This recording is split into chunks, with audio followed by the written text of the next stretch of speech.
Hey, what's up guys, welcome to Trending Reviews. So this is the Philips 43-inch 4K Ambilight TV. So I've bought this to set up in my new studio here, and I just wanted to give you guys a quick overview of actually how it performs. So I'm going to be covering a few topics. One of them obviously will be the video quality, to see actually how good the picture is on the LED screen. The next one will also be the audio quality, to see actually how the sound is on this TV. I'll also cover what ports come on the back of this, and also a little bit about the remote control, and I'll go through some of the settings as well.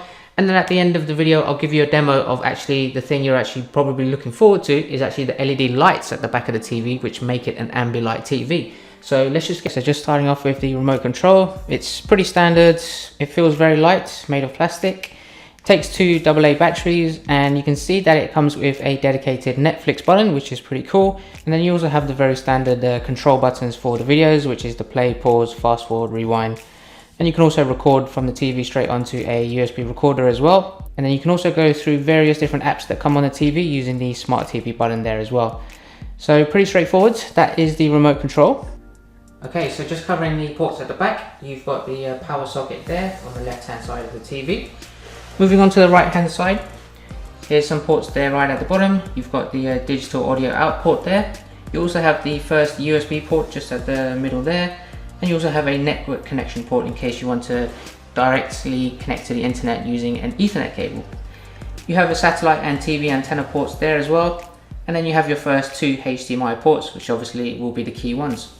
You also have the audio video ports just there as well, in case you want to connect that up directly to any relevant import source. And then moving along to the right hand side, you'll find the second USB port there and the third HDMI port as well. And just along the bottom there, you can see there's a headphone port as well, in case you want to connect this to any external soundbar or speaker using an auxiliary cable. In terms of the LED lights, you can see that they are embedded within the TV, so there's no LED strip that has been stuck onto it. So they go all the way around the sides here, on the left and the right, and along the top. There's no lights along the bottom here, but you can see at the end of this video how they actually perform. Alright guys, so I've just set up the TV back there on my unit, so let's go ahead and have a look at the Philips Light Waves demo to see actually how the LED Ambilight looks behind the TV. And also I'm going to be using the sound output directly from the TV and try to hear out for the sound quality coming from the TV in addition to the actual video quality as well. So sit back and enjoy.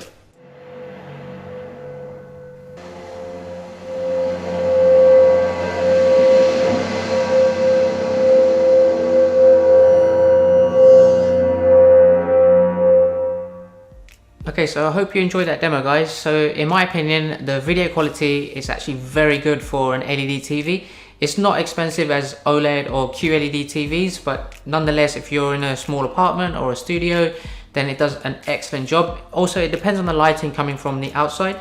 So if you have sun shining through, then you'll have less reflection on an LED TV rather than the QLED or OLED ones.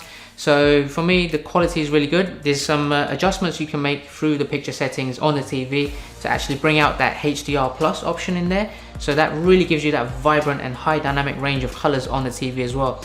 Now, speaking of colors, the Ambilight LEDs at the back of the TV, they just go really smoothly with the video, and it just makes it a lot easier on your eyes. Gives you that cinematic look and cinematic feeling that you're being immersed in the videos as well. So for me, that's one of the really good things I really like about the Philips Ambilight options. It's hard to go back to a TV that doesn't have lights at the back of it once you've started using TVs like this. Even if you have just an LED strip that you've bought externally, put it behind the TV, it just changes your viewing experience. So I highly recommend that. I can't go back to watching a TV without any lighting behind it. So for me, that is a very good plus point.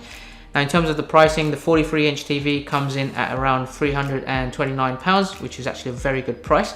And you can get the up to 55-inch ones for up to about £500, and even then it's a lot cheaper than some of the high-end TVs out there like Samsung and so on. So for me, I would definitely recommend it.